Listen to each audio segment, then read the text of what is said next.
네, 반갑습니다. 저는 스마트 팩토리 연구소의 정일용 소장입니다. 스마트 팩토리와 그 다음에 설비 관리 쪽에 전략 컨설팅하고 이제 강의를 주로 하고요. 22년부터는 제가 설비 관리 쪽에 진단을 하면서 새로운 좀 오래된 그런 공장들의 메인터넌스 웨이를 새롭게 잡아주는 그런 일을 지금 하고 있습니다. 오늘도 그 내용을 보시면 경쟁력 있는 플랜트를 위한 설비 관리 진단 및 전략이라고 되어 있습니다. 솔직히 스마트 팩토리라든지 디지털 트랜스포메이션 하지만 스마트 팩토리와 DT의 차이도 잘 모르잖아요. 왜 스마트 팩토리라고 하다가 왜 DT로 가는지 이런 부분들은 솔직히 기본적인 사항인데도 솔직히 잘 몰라요. 왜? 우리는 남들 하니까 하는 게 정말 많거든요. 가장 중요한 건 뭐냐면 경쟁력이라는 건데 스마트 팩토리라는 그 자체는 뭐예요? 기술 변화로 공장의 경쟁력을 높이는 거고 디지털 트랜스포메이션은 솔직히 스마트 팩토리의 제약이 너무 많아요. 제한점이 있고 왜 환경 변화나 기술 변화가 심하다 보니까 그러다 보니까 공장이 아니라 기업 차원에서 전략적인 변화로 경쟁력을 높이는 게 타겟이에요. 그러다 보니까 이제 DT를 쓰다가 테크놀로지라는 그런 좀 식상한 사람들이 야, 그 트랜스를 X로 쓰자 해서 DX를 많이 쓰잖아요, 요즘. 그 일환으로 저는 이제 경쟁력 있는 플랜트를 만들기 위한 설비 관리 전략을 말씀드리겠습니다.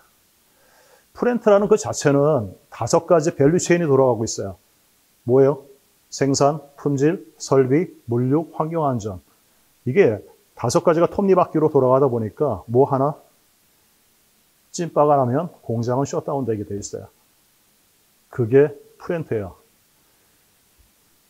플랜트는 특히 장치, 설비가 위주예요. 운전의 모든 곳에. 그런데도 불구하고 우리는 설비 관리는 그 자체는 공장이 세워지는 그 순간부터 생산 위주로 돌아가다 보니까 인식이 굉장히 떨어져 있어요. 설비 관리라는 인식이 너무 떨어져 있어요. 그러다 보니까 공장의 수명만큼 전략과 체계가 노후화되어 있는 게 지금 우리의 현실이에요. 그런데 어떻게 돼 있어요? 사람들까지 지금 건설붐에 들어왔던 사람들이 우르르 쏟아져 나가고 있어요. 그러다 보니까 지금 위기 중에 위기인데도 불구하고 별로 그렇게 설비관리 진단 별로 신경 안 쓰고 설비관리에 대한 그런 수준이나 체계를 잡아가지고 정말 경쟁력을 높인 왜 설비관리 잡아야지만 뭐가 돼요? 생산의 유지가 되거든요. 설비관리의 목적이 무엇이냐면 하나예요. 지속경영이에요. 지속경영이 뭐예요? 공장으로 따지면 지속운전이에요. 지속운전을 위해서 설비관리가 무엇을 하는 겁니까? 설비의 기능을 유지시켜주는 거거든요.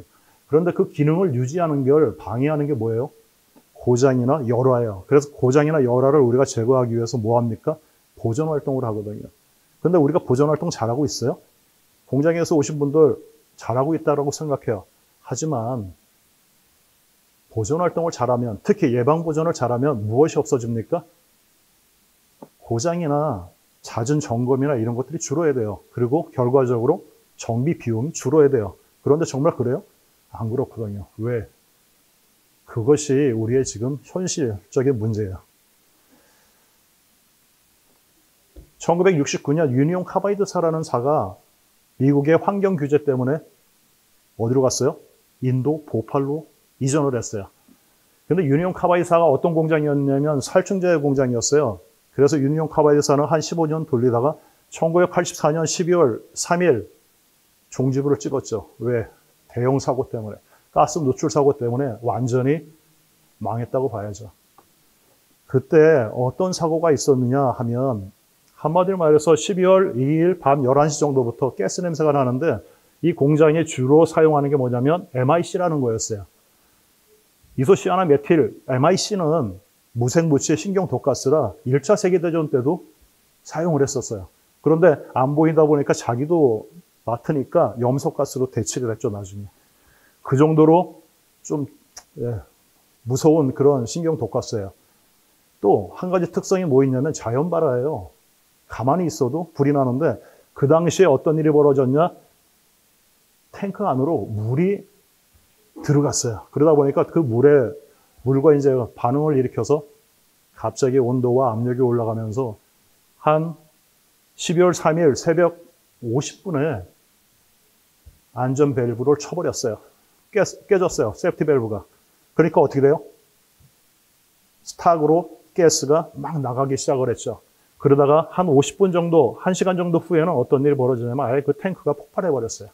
그래서 완전히 인도 보팔시를 딱 2시간 가스가 샜는데 3,840명 이상이 죽었어요. 그리고 50만이 지금까지도 후유증을 앓고 있어요. 그것 때문에 유니온 카바이사는 아예 문을 닫았고, 제가 말씀드리고 싶은 거는 사고가 아니에요. 뭐예요? 우리는 설비 관리 때문에 지금 이 30분을 갖다가 이제 귀중하게 여러분 보시고 계시는데, 이때 초반기에 어떤 세프티 밸브가 깨지고 스탁으로 가스가 나가는 그 순간에 안전 시스템들이 있어요. 어떤 거? 중화 시스템, 중화 장치. 당연히 독가스니까 중화시켜야 될 거 아니에요. 그런데 컨트롤룸에서 스위치 온을 했는데 동작하지 않았어요. 계속 나갔어요. 프로세스가 많은 공장 같은 경우에는 프레어 스택이 24시간 계속 돌아가는데 여기는 세프티용으로만 썼던 것 같아요. 연소 장치, 프레어 스택이에요. 프레어 스택의 스위치를 눌렀는데 동작하지 않았어요. 지금 우리는 두 시스템을 동작시켰는데 정말 필요할 때 동작하지 않았어요. 이런 경우에 저런 시스템, 저런 설비를 무슨 설비라고 하느냐라는 거예요. 혹시 아시는 분 계실지 모르겠는데 우리 공장에서는 잘 몰라요. 뭐예요? FFM이라고 그래요. Failure Finding Maintenance 설비라고 그래요. 뭐예요? 숨은 고장 설비. 고장이 숨어 있어요. 어디? 얼마 전에 우리 뭐 있어요? 에스컬레이터. 지하철역에서 에스컬레이터 어떻게 돼요? 역주행. 그러니까 반대로 돌아요. 왜? 세프티 장치가 있는데도. 당연히 될 거라 생각하고 우리는 어떻게 하고 있어요? 안심하고 보전 활동에서도 비주얼 인스펙션 그냥 대충 하고 끝내버리는 게 너무 많다라는 거예요. 이런 경우에는 숨은 고장 설비라는 거는 너무 중요해요. 그러면 언제 해야 돼요? 보전 프로그램 있어요? 없어요. 왜? 저런 설비에 대해서는 당연히 될 줄 알고만 있지 특별한 적이 없어요. 우리가 왜 평상시에는 회전기의 중심을 하고 연차 보수 때는 고정장치의 중심을 두고 메인터너를 하느냐라는 거예요. 솔직히 이거조차도 설비관리 쪽에서 잘 모르는 경우가 많아요. 왜 그래요? 기능이라는 게 정말 중요한 거거든요. 설비는 기능을 위해서 살아요. 왜? 생산을 유지시켜주기 위해서 설비의 기능을 유지시켜주는 게 정말 중요한 거거든요. 그래서 평상시에서 그 기능을 확인할 수 있는 게 뭐예요? 회전기예요. 왜? 공장에 흐름을 주니까. 솔직히 저런 장치들은 평상시에 우리가 알 수 있어요? 없어요. 그러면 언제 해야 돼요? 애뉴얼 셧다운 때나 에머전시 셧다운 때나 셧다운 때 확인해 줘야 될 거 아니에요. 그런데 하고 있어요? 못해요. 왜? 다른 거 바쁘다 보니까 기본적으로 해야 될 에머전시 셧다운 PM 프로그램이 어마어마하게 나오는데도 못해요. 그리고 다 한 것처럼 다 넘어가요. 이게 우리의 지금 현실이에요. 왜 그렇게 됐느냐라는 거죠. 그러다 보니까 자중고장이 계속적으로 없어지지도 않고 있고, 그 다음에 정비부서는 매일 바쁘고 있어요. 공장이 살아있다는 걸 뭘 보고 알 수 있어요? 딱 하나예요. 사람이 공장하고 똑같아요. 시스템이. 사람은 뭘 보고 살아있다고 생각해요? 호흡? 아니죠. 왜? 잠수부들은 호흡 안 하고 있잖아요. 사람 피 흐름이에요. 공장도 마찬가지로 플로우를 보면 이 공장이 살아있다, 죽었다를 알 수 있어요. 이 플로우를 주는 게 뭐예요? 컴프레셔나 펌프예요. 프로세스에서, 플랜트에서. 그래서 돌아갈 때는 펌프나 컴프레셔는 어떻게 돼요? 쟤네들이 죽어버리면 플로우가 갑자기 죽어버려요. 공장이 죽는다는 얘기예요. 그러다 보니까 평상시 운전 중에는 가장 중요하게 보는 게 뭐예요? 컴프레셔와 펌프예요. 그렇지만 에머전시 셧다운이나 애뉴얼 셧다운 때는 우리 한 달 정도 세워서 점검을 해요. 그때는 뭐가 중요하겠어요? 그때는 펌프의 기능을 볼 필요가 없잖아요. 왜? 안 돌아가니까. 그때는 저쪽으로 넘어가요. 오픈, 개방 검사할 수 있는 것들을 중점적으로 봐요. 왜? 그때는 걔네들이 기능이 상실됐는지 안 했는지를 확인할 수 있기 때문에. 그래서 우리는 플로우가 공장에서는 플랜트에서 굉장히 중요해요. 그래서 플랜트를 살리는 게 중요한 거고, 이 플랜트를 유지시켜주기 위해서 우리는 평상시에 운전 중에는 컴프레셔나 펌프를 중점적으로 보고 그 다음에 애뉴얼 셧다운 같은 그런 보존 활동 기간에는 고정장치의 오픈을 통해서 그쪽의 기능들을 우리는 확인하는 게 설비관리의 기본이 돼 있어요. 그러면서 좀 전에 컴프레셔나 펌프 같은 경우에 가장 많이 봐야 될 게 무엇이냐면 솔직히 펌프 같은 경우에는 리클을 많이 봐야 되는 게 맞아요. 왜? 우리가 볼 수 있는 방법이 그거니까. 그런데 그 리클을 만들어주는 요인은 메카니컬 실이나 그런 데의 문제도 있지만 베어링의 모터 사이드의 베어링의 문제도 있을 수 있어요. 고장의 가장 시작은 일반적으로 모터에 왜 회전을 시켜주는 모터 쪽에 베어링이 가장 많이 나가요. 저런 볼 베어링 같은 경우에는 굉장히 깨끗한 것처럼 보이지만 미세먼지라든지 쇠 조각이 기본적으로 들어있어요. 이런 것들이 하중을 받아서 아래쪽으로 떨어져요. 그러면 로터가 돌면서 로터 가운데 회전 로터가 돌면서 베어링이 돌아요. 같이. 그러면서 아래쪽에 깔려있는 그런 먼지나 쇠가루를 짓이기면서 스트레스를 가하기 시작해요. 설비의 고장의 시작은 뭐예요? 스트레스예요. 스트레스가 가해지면 어떤 일이 벌어져요? 균열이 발생해요. 그때 뭐가 발생? 바이브레이션이 발생해요. 그래서 우린 진동 관리가 굉장히 중요해요. 진동 분석이. 그래서 한 30년 전에도 웬만한 공장에 진동 분석 장비도 갖다 놔요. 그러나 못 써요. 왜? 주파수 분석이 그때는 어려웠어요. 지금은 처방전 버전이라고 해서 프로그램만 갖다 놓으면 지가 알아서 처방 다 해줘요. 지금 전방 앞쪽에 베어링이 이상하니까 한 달 내에 보십시오까지라고 나와요. 얼마나 좋아요. 근데 30년 전에는 어림도 없었어요. 주파수 분석을 직접 해야 돼. 그래서 똘똘한 친구를 가르쳐 놔. 근데 똘똘하니까 어디 가요? 딴 데 가버려요. 그래서 진동 분석을 못했어요. 그러다 보니까 뭐예요? 현장에서 진동 분석을 못하니까 쇠막대기 가지고 청원봉 들고 다니면서 귀로 들었어요. 왜? 진동 다음에는 소음이 발생하기 때문에. 진동이 일어나고 어느 정도 시간이 지나면 크랙이 넓어지니까 뭐가? 소음이 나요. 그래서 소음을 잡으려고 노력했어요. 그리고 그게 오래되다 보면 더 벌어지고 마찰이 많다 보니까 열이 발생을 해요. 그래서 왼쪽에는 목장갑을 끼고 만져보면서 다녔어요. 지금도 청운봉 들고 목장갑 들고 다니고 있어요. 그런데 청운봉은 나쁜 게 아니에요. 이음 관리는 굉장히 좋아요. 왜? 바이브레이션을 관리를 하더라도 진동 분석을 하더라도 뭐가 있어요? 얘가 어느 정도 진척이 됐는지는 우리가 알 방법이 없잖아. 그러면 베어링에 돌아가는 소리를 이음, 청음을 통해서 그거를 확인할 수 있는데 지금 사람들 택도 없는 얘기예요. 과거 30년 동안 했던 사람들은 못, 근데 30년 동안 했던 사람들이 지금 우수수 빠져나가고 있다는 거죠. 우리나라는 조직적인 문제가 있어요. 어떤 거가 있냐면 정비 파트, 공장에 가서 정비 파트를 보면 직종별로 돼 있어요. 직종 뭐예요? 기계장치, 계기전기. 외국은 프렌트 단위로 돼 있어요. 프렌트에 메인터넌스 기계도 들어가 있고 장치 들어가 있고 계기, 전기가 한 팀을 이루고 있어요. 프렌트 전문가로 만들어주는 가장 좋은 저거예요. 우리는 자기 자리를 위한 직종으로만 돼 있어요. 그러다 보니까 어떤 일이 벌어져요? 펌프 하나만 봐도 펌프 사이드는 누가요? 기계가 봐요. 모터 사이드는 전기가 봐요. 모터 사이드에 베어링이 문제가 있어요. 아웃사이드 쪽에 베어링이 문제가 있어. 그러면 뭐가 달라지냐면 얼라이먼트가 달라져요. 흔들려요. 그러면 가장 반대쪽에 있는 펌프 사이드에 굉장히 많이 흔들려요. 그러면 뭐가 날아가요? 샤프트나 슬리브가 날아가요. 그런데 리크 된다고 뭐만 갈아? 여기는 패킹으로 나왔지만 메카니컬 실만 갈고 있다 이거죠. 왜? 그게 한계라 이거죠.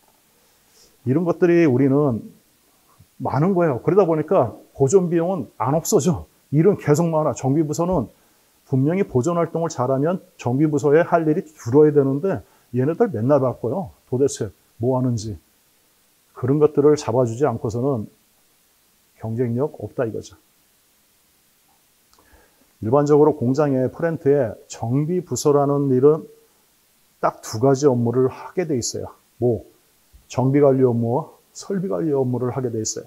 정비관리 업무라는 게 뭐예요? 이거예요. 점검이라든지 고장나면 고치는 거야. 그런데 우리의 대부분이 이것만 하고 있어요. 99%가. 설비관리 업무라는 건 뭐예요?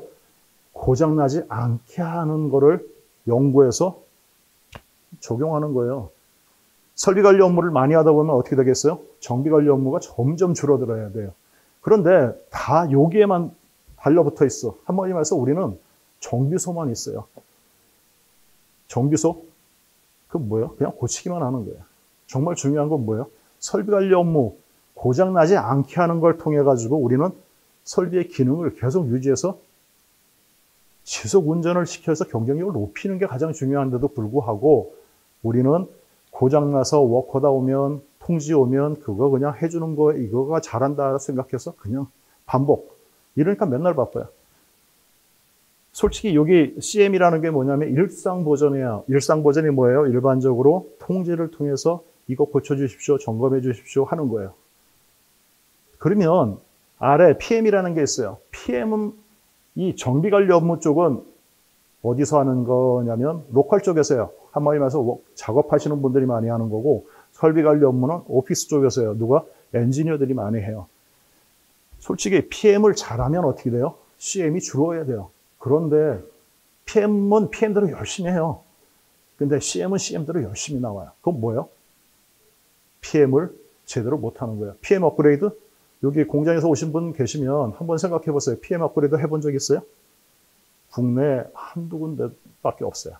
PM 업그레이드가 뭔지도 몰라요. 솔직히 5년마다 하게 돼 있는 게 PM 업그레이드인데 PM 업그레이드를 뭘 어떻게 하라는 얘기예요. 이게 우리의 현실이라는 거죠. 설비관리 업무 쪽에는 가장 중요한 게 뭐 신뢰성 보존에 대한 기본이 들어가 있는데 신뢰성 보존도 TPM처럼 세븐 스텝에 굉장히 복잡한 게 옛날 방식이에요. 요즘은 그렇게 안 해요. 그렇게 하라고 해도 안 해요. 요즘은 어떻게 하냐면 PM, 뭐예요? Preventive Maintenance, 예방 보존, PDM, Predictive Maintenance, 예지 보존, PAM, Proactive Maintenance, 선행 보존, Non-PM, BM, 저건 뭐예요? 알고 있는 BM이에요. 뭐가 있어요? 스탠바이. 스탠바이 같은 경우에 여러분들 이제 펌프 같은 경우에 스탠바이 많이 둬요. 왜? 중요하다고. 그런데 중요하다고 스탠바이를 두면 A가 돌아가요. 평상시에. 그러다가 A가 고장나면 자동적으로 B가 돌아가야 돼요. 그런데 펌핑 불량이라는 통지가 많아요. 왜? 똑같이 FFMA예요. M. 그게 뭐예요? 수문 고장이에요. 스탠바이가 있으면 어떻게 해야 돼요? 펌프 같은 경우에는 교차 운전해줘야 돼요. 몇 개월마다. 왜? 얘가 살았는지 죽었는지도 확인해야 될 거 아니야. 근데 확인 안 해. 왜? 교차 운전하는 순간 어떤 일이 벌어져요? 공정 프로세스를 한번 탁 쳐요. 그러면 뭐예요? 운전하기가 귀찮잖아요. 흔들려 버리니까. 생산해서 안 해요. 근데 이거를 체계화시키면 어떻게 해요? 제도화시키면 해야 될 거 아니에요. 그럼 제도화시켜야 되는 거예요. 그런 걸 제도화 안 해놓으니까 교차 운전 안 하는 거예요. 그러다 보면 나중에 펌프가 고장나. 아니, A가 죽었어. 근데 B를 돌렸는데 B도 죽었어. 그러면 누구만 욕 더럽게 먹어요? 정비 쪽만 더럽게 먹어요. 솔직히 생산 쪽에서 자기가 교차 운전을 안 했는데도 불구하고. 이게 우리 현실이에요. 그러니까 맨날 설비 관리하는 정비 부서만 맨날 욕만 먹고 바보가 되는 거죠. 여기에서 우리는 앞으로 뭐 PDM, 요즘은 이제 끄탁해서 스마트 팩토리 얘기하면 많은 분이 무슨 얘기를 하냐면 예지보전 얘기예요. 그리고 스마트 시그널 뭐 이런 얘기하고 앉았어요. APM, 프리즘, 프리코. 제가 2010년도에 스마트 시그널을 도입했었어요. 그 다음에 전기해석법으로 아레바, 아르테시스 세 가지를 도입했다가 3년 만에 손을 놨어요. 포기했어요. 왜? 그때는 기본적인 사항, 예지보전의 기본적인 게 뭔지 아세요? 진동 분석, 오일 분석, 열화상, NDT. 이 네 가지는 50년 전부터 테리 와이어맨이라는 분이 정말 중요하니까 이거를 잘해라라고 한 거예요. 왜? 진동이 왜 중요해요? 회전기는 진동부터 시작하니까. 열화상 왜 중요해요? 전기 설비는 정말 배전방 같은 데 먼지 쌓이면 관리 불가요. 관리 불가. 왜? 저는 이제 전기 쪽인데 얘는 만지면 고장나요. 근데 안 만지면 어떻게 돼요? 먼지 때문에 고장나요. 그럼 언젠간 고쳐야 될 거 아니에요. 어떻게 알아요? 열화상으로 찍으면서 스펙트럼으로 계속적으로 관리하지 않으면 X 못해요. 그 다음에 오일 분석 뭐예요? 회전기, 큰 회전기의 오일 시스템, 그 다음에 변압기 같은 건 오일 가지고 그거의 흐름을 보면서 아 이렇게 하고 있구나라는 걸 우리가 빨리 알으면서 보존활동 하잖아요. 그런데 이거 스펙트럼으로 관리하는 데 있어요? 없어요. 그냥 한 번 하고 이상 없어? 오케이. 그 다음에는 그거 어디 있는지도 몰라요. 가장 요즘은 예지 버전은 그런 거부터 하라는 게 진짜 중요한 거고, 스마트 시그널 이런 거는 공정을 타겟으로 했을 때는 베스트야. 근데 설비는 X.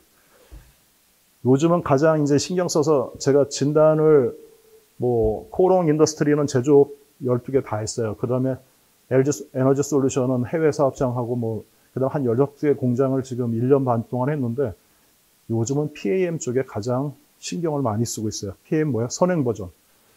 일반적으로 예방 버전, 그 PM의 업그레이드는 이런 게 있는데, 이건 나중에 자료를 받으시면 한번 보세요. 선행 버전은, 예지 버전도 이거 나중에 보세요. 왜냐면 이 고정 방식도 제대로 못하면서 스마트 시그널 하는 공장은 해보세요. 데이터 없어서 IoT부터 시작해야 돼. 한마디 말해서 뭔지도 모르고, 예지 버전 스마트 시그널 놓으면 모든 설비를 이제 예지 버전 할 것 같지 0.01%도 못하고 있어요. 그거 가지고는 택도 없는 얘기야. 그래서 걔는 프로세스를 관리하는 건 맞아요. 고장을 관리하기에는 베스트예요. 그렇지만 설비는 X. 그래서 이것도 패스. 그 다음에 선행 버전에 대해서 잠깐 말씀을 드리면, 선행 버전으로 가장 요즘 신경 쓰이는 게 뭐냐? 1960년대에 예방 버전이라는 프로그램이 없었어요. 있지만 하질 않았어요. 그 당시에 가장 뛰어나게 한 데가 어디냐? 유나이티드 항공사예요. 유나이티드 항공사가 그 당시에 1954년 제트 여객기가 하늘에서 새 조각이 나면서 바다로 빠진 적이 있어요. 그때부터 예방 보존이 시작된 거예요. 그리고 유나이티드 항공사가 자기네들 보존 프로그램으로 그거를 완성시켰어요. 그래서 그게 미 국방성으로 가서 RCM이라는 이름을 받으면서 신뢰성 보존으로 바뀐 거거든요. 솔직히 그때 가장 중점적으로 봤던 게 이거예요. FMEA. 얘는 뭐예요? 고장 다발 설비를 무조건 FMEA 해야 돼요. 우리는 고장이 많으면 어떻게 해요? 잘 고치면 되는 게 중요한 게 아니에요. 고장을 안 나게 해줘야 돼요. 맨날 시리세요. 왜? 서비스하는 게 별로 안 좋다 보니까. 그럼 어떻게 돼요? 난실 펌프를 바꾼다든지 이런 식으로 아예 고장의 요인을 제거시켜버리는 게 가장 좋은 방법이에요. 그런데 우리 뭐 하고 있어요? 그거 열심히 해요. 왜? 우리 스펙이 그거라고. 스펙이 안 맞으면 스펙을 바꿔야지. 그게 변경 관리 아니에요? 그런 것들이 우리한테, 고장이 많은 설비는 무조건 FME를 통해서 어떻게 하라? 고장을 제거해 주는 게 가장 좋은 거고, 또 한 가지, 스타트업이나 그런 것들이 많은 것들은 RCA라는 근본원인 분석의 하이라키를 통해서 사전에 만들어 놓는 걸 요즘 많이 추천하고 있고 가이드 해줘요. 왜? 지금 경험자들이 많이 빠져나가고 있어요. 건설붐으로 시작됐던 그때 1985년부터 95년 사이에 들어왔던 사람들이 한 50% 이상이 앞으로 2030년까지 싹 빠져요. 지금도 많이 빠져나갔어요. 2018년부터. 그럼 어떻게 돼요? 우리 경험과 지식이 완전히 날아갔어요. 그럼 뭘로 해요? 할 방법이 없어요. 그래서 요즘 신입사원들 교육을 좀 오래 시켜요. 근데 그거 가지고 30년을 커버할 수 있으면 옛날부터 그렇게 했지. 택도 없는 얘기죠. 그래서 RCA는 뭐예요? 하이라키를 주면 어떤 일이 벌어져요? 사전에 원인을 우리가 찾아갈 수 있어요. 저 중에서 온라인 되는 게 좀 있으면 오프라인 된 것만 앞으로 관리 잘하면 되잖아요. 아니고 필요하다면 온라인화 시켜버리면 신입사원들이 들어와도 원인을 찾을 이유들이 점점 줄어들게 해주면 뭐가 빨라져요? 보존활동, 빨리 설비를 빨리 돌린다든지 이런 쪽에 굉장히 좋은 역할을 해줄 수 있다는 거죠. 앞으로는 앞으로 플랜트 쪽에 보면 경험자들이 쫙 빠져나가면 공장 못 돌리는 공장이 정말 많을 것 같아요. 시간이 많지 않으니까 이거 휙휙 지나가는데, 설비 관리하는데 가장 시작점은 뭐냐면 설비 등급부터 매겨요. 그런데 이 설비 등급도 요즘 이제 PSM으로 나와가지고 이렇게 해서 막 계산식으로 하는 데 있는데, 가중치를 제대로 안 준 공장이 정말 많아요. 그리고 설비 등급을 왜 나누는지를 몰라요. ABC 등급을. 왜 나눠요? 설비가 너무 많기 때문에. 정비 인원은 적고. 그래서 중점 관리하기 위해서 나누는 거예요. 그렇다면 A가 어떻게 돼야 돼요? 많으면 좋은 줄 알아요. A 설비가. 그런데 5% 미만이어야 돼요. 왜? 많으면 이 공장은 예방 보전 안 하고 있다는 걸 딱 보기만 해도 알 수 있어요. 그걸 자랑스럽게 얘기한다? 설비관리 기본이 없는 그런 체계를 잡아주기 위해서 우리가 지금 이런 것들을 봐주는 거예요. 지금 하나하나씩.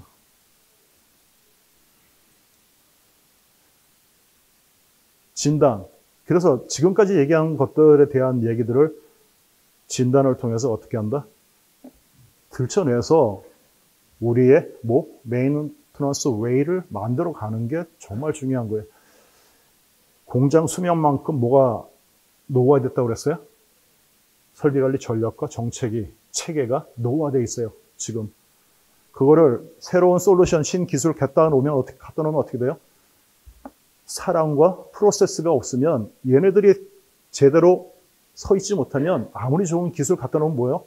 얘 몇 년 안 있다가 사라져버려요. 체계화 안 돼, 제도화 안 시키면 어떻게 돼요? 지속하지 못해요.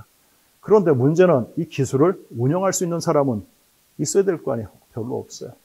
키워야 될 거 아니에요? 한 신입사원들 한 5, 6년 키우잖아요? 그 기간 동안 어떻게 할 거냐라는 거죠. 그래서 우리는 알아야 되겠다라는 얘기를 해야 되는 거고, 그래서 요거는 이제 좀 전에 그래서 지금 보면 이런 식으로 요즘은 사람 중심, 그 다음에 기술 중심, 제도 중심 이 세 가지를 경쟁력의 가장 중심으로 봐요. 그래서 기술만 하는 건 X, 체계와 제도와 사람까지 같이 이렇게 밸런스 있게 올리는 거를 굉장히 봐줘야 된다라는 거예요. 그래서 2022년도에 이런 방법론을 만들었는데 이 방법론을 하다 보니까 너무 오래 시간 걸리면 안 해요. 왜? 진단은 짧게. 왜? 수행이 더 중요하잖아요. 하지 않을 진단을 할 필요가 있어요? 돈 들여서? 없어요. 그래서 진단 방법론을 굉장히 줄였어요. 보통 한 공장에 한 2, 3일이면 할 수 있는 다이나믹 타겟팅 샘플링 방식이라는 것을 통해서 지금 하고 있어요. 그래서 왜? 경쟁력을 갖기 위해서 우리가 사람, 기술, 제도를 다시 한번 본다라는 거죠. 나중에 그 QR코드로 자료를 받으시면 이 질문을 한번 쭉 보시면 우리가 과연 경쟁력 있는 설비 관리하고 있는지를 보실 수 있을 것 같아요. 여기서 한 가지만 딱 보면 아래에서 세 번째, 고장의 70%를 예방할 수 있는 방법이 있어요. 뭐냐면 기본 조건의 정비와 사용 조건의 준수라는 게 있어요. 그런데 이것조차 우리는 안 하고 있다는 거예요. 왜? TPM 엄청 얘기해요. TPM 어디서 나왔어요? RCM이 미국에서 나왔으면 TPM은 미국의 생산 보존이라는 GE가 얘기한 생산 보존을 가져다가 만들어 놓은 게 TPM이에요. 왜? 자동화 기기가 오다 보니까 정비팀이 도와줄 게 없어. 그래서 오퍼레이터들 보고 야, 응급조치 너희들이 해. 그거부터 시작한 게 TPM이에요. TPM도 7스텝으로 굉장히 복잡해요. X. 왜? 국내는 라이센스가 다 어디 거예요? 해외, 서양 게 많아요. 일본 거보다. 서양은 무슨 마인드가 많아요? 분업 마인드가 많아요. 나는 생산이야. 야, 정비에 내가 왜 해? 이런 마인드 있는데 TPM 계속하면 어떤 일이 벌어져요? 해라. 나는 안 한다. 이거 어차피 나중에 안 돼요. TPM 백날 해보세요. 자주 보전 하나. 그런데 이제는 해야 돼요. 자주 보전. 어떻게? 그래서 저 아래에서 세 번째 거, 기본 조건의 정비가 뭔지, 사용 조건의 준수가 뭔지가 고장의 70%를 해결해줘요. 그게 무엇일까? 그런 것들이 진단을 통해서 우리의 수준, 지피지기는 100점 불태. 한마디만 해서 경쟁을 해서 우리는 뭐 해야 돼요? 앞으로 10년 후에도 이겨야 될 거 아니에요. 그게 스마트 팩토리나 DT의 기본이에요. 베이스. 5가지 밸류 체인 중에 오늘은 설비관리 쪽에 대해서 말씀드렸습니다. 네, 여기까지 말씀드리겠습니다.